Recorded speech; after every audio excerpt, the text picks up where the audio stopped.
The meeting room went silent.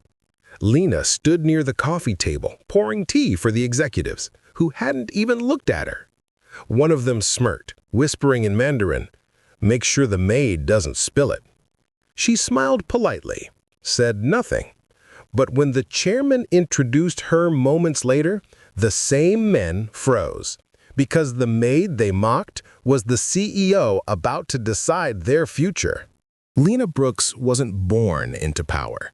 She built it, brick by brick, deal by deal. Her company had just acquired 3 Asian startups, and today's meeting was supposed to finalize a $700 million merger. But as she entered the boardroom of a prestigious Chinese firm, the energy shifted. The men around the table saw her skin before they saw her title. They assumed she was the assistant, the help. No one offered her a seat. So she stood quietly, observing every move, every whisper. Her translator hadn't arrived yet, so they felt safe, talking freely in Mandarin. She just smiled, adjusting her silver bracelet, a gift from her late mother, who once told her, "You don't need to shout to be heard. Just wait." They joked about her perfume, about her hair, about foreign companies trying to act big. And as she poured their tea, because no one else did, Lena caught every word, every insult, every fake smile. She could have stopped them, but she didn't. She wanted to see how far their arrogance would go.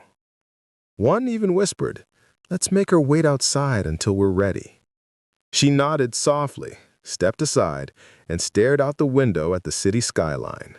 Shanghai glowing gold in the morning sun. They didn't know she had lived here years ago, that she had studied their language in secret after her mother worked as a janitor in the same district. Today wasn't just business. It was full circle. The chairman finally stood. "Everyone," he said proudly, "this is Miss Brooks, the CEO of Nexus Global."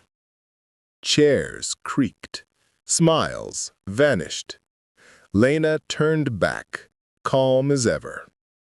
Then, in perfect Mandarin, she said, "Before we begin, I'd like to thank you for showing me who you really are."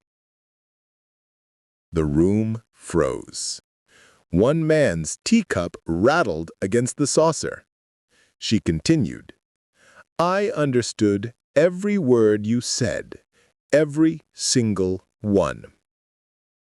And just like that, every trace of superiority drained from their faces, because the servant they mocked was fluent, powerful, and watching. She closed the folder in front of her. "The deal," she said softly, "is off." One man jumped to his feet. "Ms. Brooks, wait, we can explain." But she shook her head.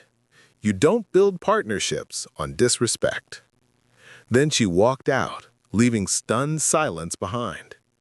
By the time she reached her car, her phone buzzed, her assistant asking, "How did it go?" Lena smiled faintly.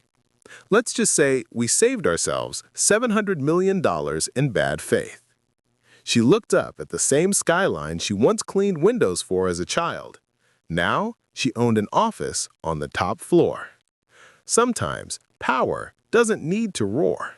It just speaks softly, in the language of dignity.